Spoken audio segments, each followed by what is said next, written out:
curious this morning. Is the air conditioning better on this side of the room? It feels a little unbalanced. I don't know. Should I preach over here, or should I preach over here? There's more people over here for some reason. I don't know. Well, I want us to start this morning as we continue our journey through the season of Easter by reflecting on a question. Because I think with good reason, that if we find ourselves in this room today, on this Sunday morning, that we identify, at least in some way, as Christians. So what does it mean for us to be Christians? What does our Christian faith mean? And the reason I ask this is because when we spend time in our secular world, there seems to be a whole lot of discrepancy over what it means to be a Christian. Have you ever thought about how many different ideas there are of what exactly it means to be a Christian? Because there are a lot of different opinions about what it is to be a Christian.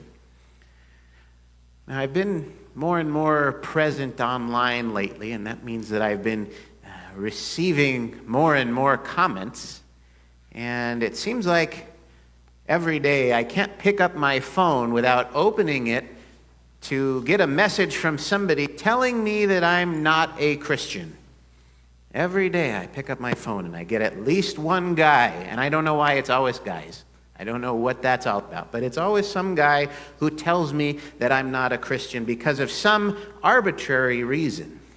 Now, usually, it's a reason that he just made up. I've had, for instance, Roman Catholics tell me that I'm not a Christian because I'm not a Roman Catholic. I've also had Orthodox Christians tell me that I'm not a Christian because I'm not Orthodox. And I've had evangelical Christians tell me that I'm not a Christian because they think that I'm either Roman Catholic or Orthodox. It seems like I always have encounters that tell me that I'm not a Christian. And as I said, usually when they tell me this, it's because of some arbitrary, made-up reason. That's usually a reason about having something to do with my stances that I take. And stances, by the way, that I don't insist that other people have to share with me, right? including them. And I may not, for instance, share their interpretation of the Scriptures. And I don't necessarily share every one of their views. For instance, I believe it's very important to affirm the LGBTQ plus community. And in fact, to this day, I've actually done more same-sex weddings than I have opposite-sex weddings. And there's no applause necessary, but thank you. And I believe that, for instance, women ought to be empowered in the church. And I believe that women ought to Okay, well, I'm not seeking applause here, but I appreciate it. And I believe that women ought to have autonomy over their healthcare decisions. And I'm not looking for applause here. Now, there are many gifts that I have that help me in my calling to the priesthood, but none of those gifts happen to be the fact that I am a male. That is not a contributing factor to that. And to many people who have some weird, jaded view of Christianity, all of these views disqualify me from being permitted by them to call myself a Christian. Now, of course, that's nonsense. No one has a monopoly on Christianity. And even their denominations know and recognize and acknowledge that anyone who has been baptized and professes faith in the creeds is within the realm of Christianity. And that means we're getting Pentecostal in here. And by the way, That means that I don't get to tell those people that they're not Christians, just like they don't get to tell me that I'm not a Christian. Now, I may not necessarily agree with the way some people live into their Christian faith, but that does not mean that they are not Christians. Because as Christians, we're not called to perfection. We're called to lives of faith. Now, I acknowledge it's human nature to want to have control. And so a good number of Christian denominations push an agenda of control. And in my view, they tend to put God in a box. They say, if you want to be a Christian, then you have to do this. Or if you are a true Christian, then you have to read and understand the Bible in this way. Now, what's the problem with this kind of thinking? Well, that there are many. Firstly, it doesn't permit questioning. And that's a big red flag, because curiosity is always a good thing. We teach it to young children. When we ask questions, we say, I wonder what this means, or I wonder why we do this. Curiosity is always a good thing. And secondly, it's the kind of thinking that could make our entire faith structure collapse if it's not something that fits inside the box. If you have to read the Bible, absolutely knowing that the Gospel of John, for instance, was written by some guy named John, well, then what happens when you hear a speech from a noted scholar who tells you that it probably wasn't?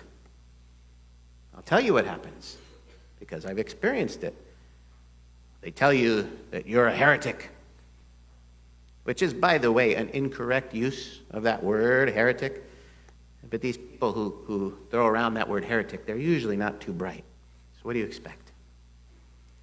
A heresy, by the way, is knowingly denying the existence of the Trinity.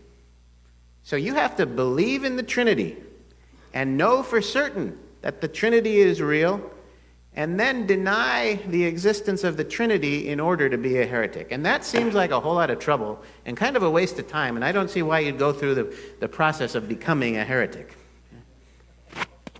But people with simple faith structures that require black and white thinking simply kind of lose their minds when they're offered information that doesn't match what they think they knew yesterday. Did Paul write all the Pauline letters? No. The letter to the Hebrews, for instance, used to be attributed to Paul. But we now know that it was written after Paul died. And other letters and epistles attributed to Paul are thought that perhaps they mimic Paul's writing style. Yet in our Bibles, if you look at the Bible in your pew, it'll say a reading from St. Paul to Timothy, or a reading from St. Paul to Titus. So what do we do when we have a fundamentalist view of Paul's letters and a scholar tells us that they aren't authentically written by Paul? Well, we call that person a heretic, of course. Not because it offends God, by the way, but because it offends us.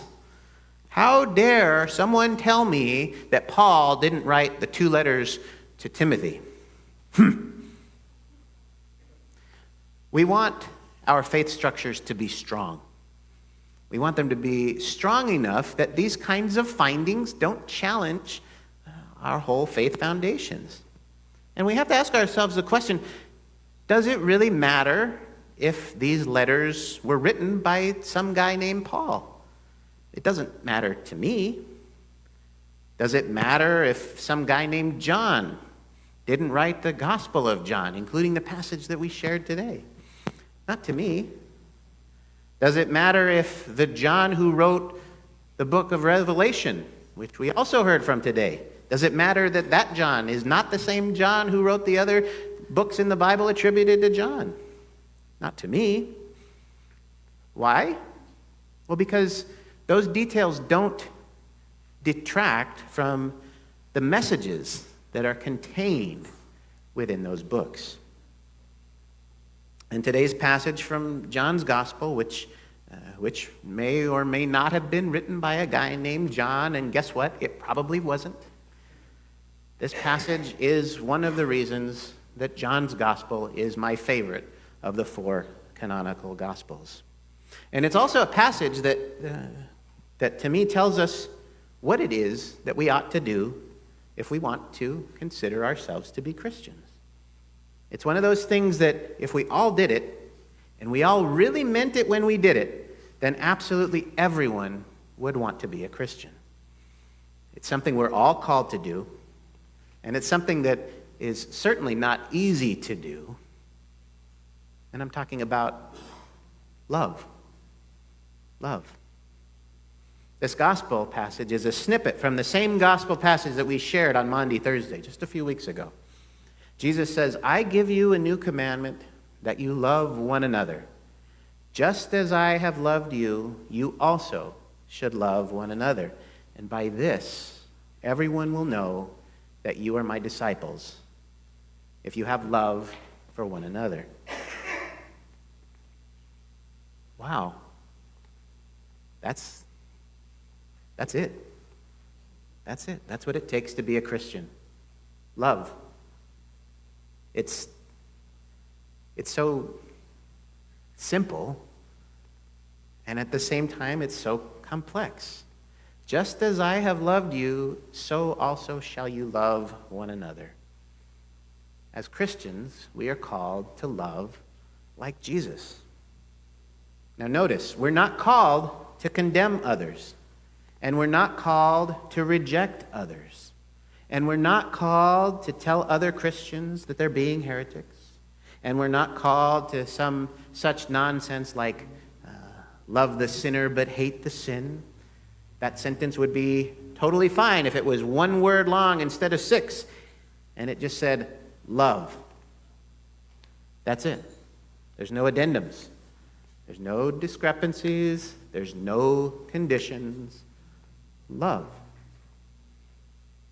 Now, some people do try to put a spin on this and tell us that they're condemning us because they love us.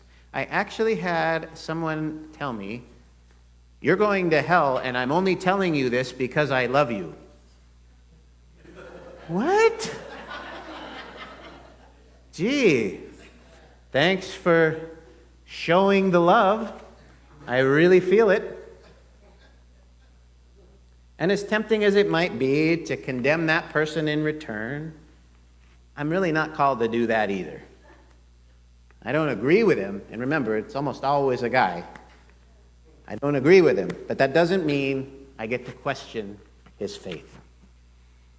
Now, it would be really nice if I got to determine everyone who doesn't agree with me isn't a Christian. It would be great if I could make that distinction, but that's not the case. And it's not true. It's not true. If you consider yourself a Christian, then who am I to tell you that you're not? Now, I will tell you what some of the things are that you probably ought to do if you consider yourself a Christian. And in this case, our gospel passage tells us that that is to love. But if you don't do that, if you don't love, and you still consider yourself a Christian, then guess what? You're still a Christian. Following Jesus isn't supposed to be easy. And loving isn't easy. And it's hard to love people who have hurt us. And it's hard to love people who don't like us. And it's hard to love people who tell us that we're not worthy of love. But we're still called to do it. We're still called to love. So what if we fail? And what if we just can't do it? Well, then we do our best.